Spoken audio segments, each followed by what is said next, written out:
Hi everyone, Marco here, and this is going to be an analysis on a specific match I played using my Golem Lyonar deck against a Artifact Vetruvian deck. Now this is going to display some of the things about the matchup, some of the deck's strengths, and a lot of the deck's weaknesses. And also you'll see how to effectively play against Vetruvian in general, as I know many players have a hard time dealing with that faction-specific things. Okay, so this is the start of the match. I'm up against Pancakes with a Z. Pretty amazing. Note that this is post-game commentary. So here, my hand's pretty okay. I want to keep the 2-drop, but then do I wonder if I keep the 4-drop? And I think I do keep the 4-drop here because I start with 3 mana as the second player, and I can drop that 4-drop immediately the next turn. So that's pretty good. So I'm just waiting for my opponent to finish up his selection, and there we go.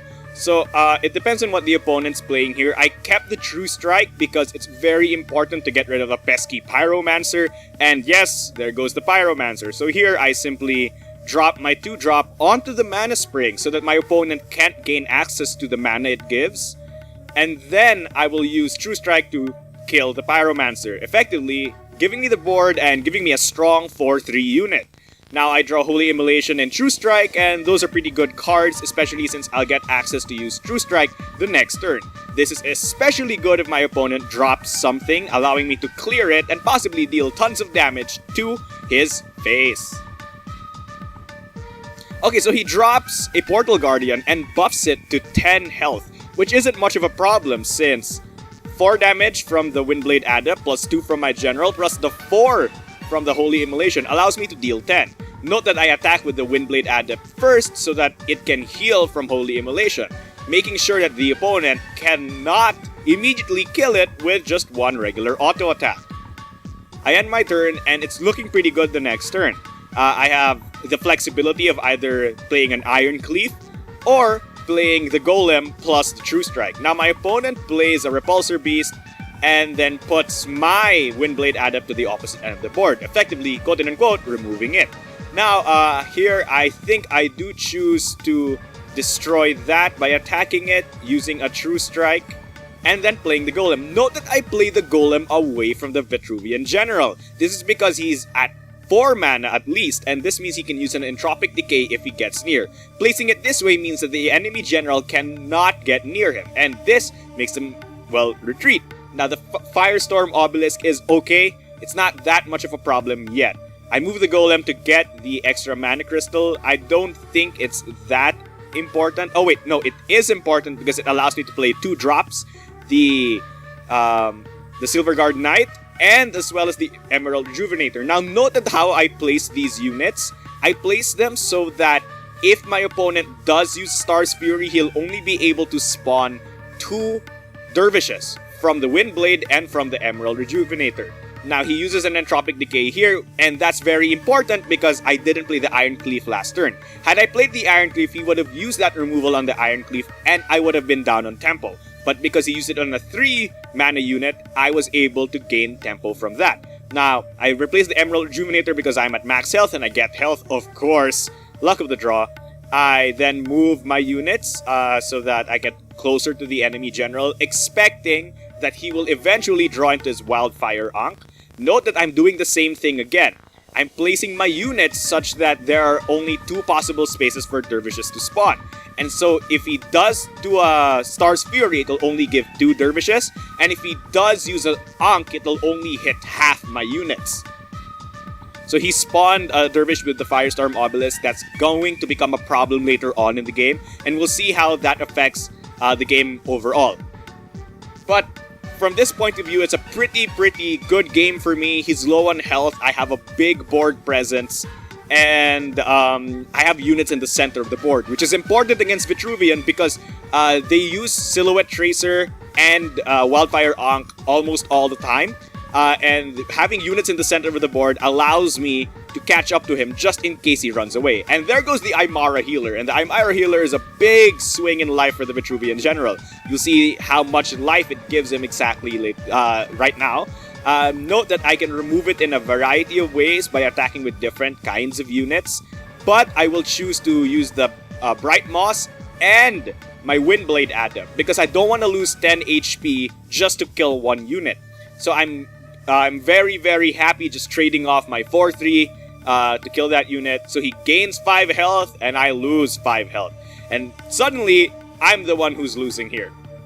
But that does allow me to put Divine Bond on my Golem, and that will let me deal 12 damage in a single turn, while also placing a taunt unit. Now, here I make a risky choice. I place my dervishes. I place my units in such a way that it will spawn the minimal amount of dervishes, which is 1 dervish. And I'm okay to take that risk. However, you'll see here that the opponent makes a very interesting choice in what unit they decide to remove. And at first I was really confused here because he'll use an Entropic Decay on my Knight. And that's really odd because you'd want to use it on the Golem that has 10 attack. But then he follows this play up with a Star's Fury, which means that my initial positioning, which only would have spawned 1 dervish, he has then gamed so that it will spawn 3 dervishes, which is a huge thing because it will remove not only my Golem but also my Windblade Adept. And that's pretty good for the opponent. And this is a tipping point in the match. I was winning a lot earlier, but now the opponent is going to be having a not superior board presence, but he'll have good board presence with his Obelisk, and he'll clear out most of my threats. If you see my hand, I don't have a lot of threats either, and that's a big problem because this deck really can only win by unit combat and having my units kill the general.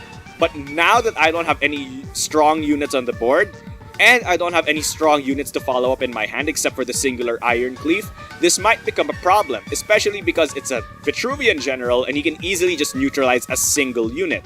Now, note that how I place my units here. I place them here so that they can kill the Firestorm Obelisk.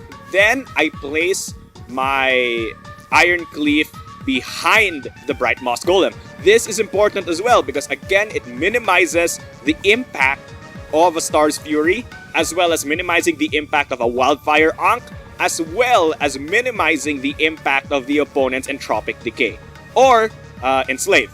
Now you see that he does the Silhouette Tracer and he moves away from my units, and then he does a Wildfire Ankh plus Staff of Ikir. Now this is where most players would be very, very angry, but not me.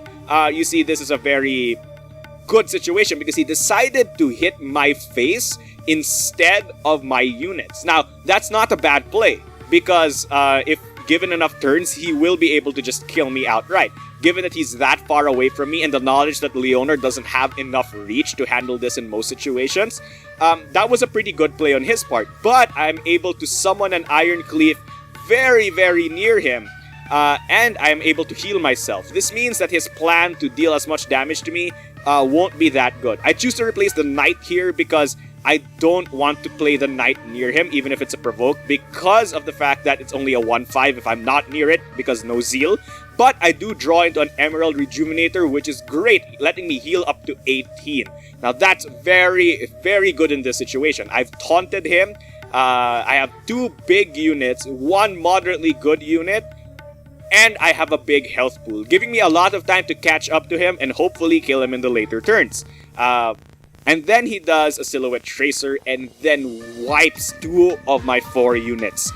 That is backbreaking. That hurts a lot. Note that Note that I still played around Star's Fury the last turn by summoning the Emerald Rejuvenator in a straight line. Okay, now this is where it gets interesting. I have 2 Tempests and I could play both of them right now. But I will only choose to play 1 because that will inadvertently kill one of my Iron Cleaves. And I want to keep that Iron Cleave straight up healthy. So I'll bring this Iron Cleave in because I needed to kill that 2-3. There we go. Now it's dead. And then I'll bring that other Iron Cleave in so that I can kill that Firestorm Obelisk. Now, that Bright Moss Golem could go in a variety of places, but I choose to place it there, which is a very important thing because this pincers the Vetruvian General. See, the only way he can go now is down to the bottom right corner, and that corners him, which means he can't go anywhere. And if he chooses to go left, he will run into my general, which is a big problem as well. Now, next turn, I actually do have lethal on him. That's with the Bright Moss Golem plus my Iron Cleave, and he has to remove my Iron Cleave if he doesn't want to die. Now he plays a Rasha's Curse, which gives him a Dervish, which I wasn't really scared of. But then, because of the positioning and risk I had to take, I left myself susceptible to a Star's Fury. This Star's Fury is insanely painful. He is able to kill my Iron Cleave, and then he's able to deal lots of damage to me, and he's able to pump his Portal Guardian to at least a 4 attack unit. Now, he makes a weird play here, which I don't think necessarily is bad, but he uses a Sarlacc and then places it there. And I think this is a big risk that he didn't have to take because he didn't know how he had direct damage. Or at least I had a Tempest. I think he was banking on me not having a Tempest. But because I have a Tempest, I'm able to deal 3 damage to everything. And then this clears the way for my Bright Moss Golem. And then I kill him. GG. It was a great match. There were a lot of things you were able to see there in terms of playing the game. Oh yeah, of course, rank 2. In terms of playing the matchup and in terms of the Vetruvian versus Lyonar matchup. Specifically, Big Creature Lyonar versus Artifact Vetruvians, which are the bane of many players' existence because it's hard to catch up to them and so on and so forth. So the Golem deck that I showed you guys had many of its strong points displayed there. You're able to summon big, fat creatures that are hard for your opponent to remove, and then they just can't keep up most of the time. But it also displays the biggest weakness to the deck, and that it can't finish off the opponent fast. You see that even though I had a big board presence, my opponent was still able to hold out for at least 3 or 4 extra turns. And that's the Golem deck's problem, is that it doesn't have a quote-unquote big finisher. If you don't count Divine Bond. But note that I didn't draw a Divine Bond that game. So that is the big problem, that you don't have a big finisher outside of your Divine Bond. And of course, the lack of reach is also quite prevalent, as you can see, because he was able to delay at least 3 turns just by using a Silhouette Tracer. But do note that I was able to quote-unquote counter that by using a well-placed Iron Cleave Giant. So if there's anything to take from this game, it's that you have to play around a lot of Vetruvian's things to minimize their value. And as you can see, I was able to minimize the value of many of his cards simply by doing small adjustments, like playing my units in 2 straight lines or playing my units away from the enemy general. All of these can add up. Even no matter how small of an advantage they give you, they will eventually add up and result in a victory for you. I hope that all helped you out with the Vetruvian matchup, as well as understand the Golem Lyonar deck that I'm going to show you guys later on in a later video. If you guys are interested in the deck or how it works, I'll eventually put a link, and I'll eventually put an annotation in this video which will link you to the deck analysis video for the Lyonar Golem deck. Thank you all so much. Thank you so much, guys. I hope to see you guys in the next video. Thank you, and good night.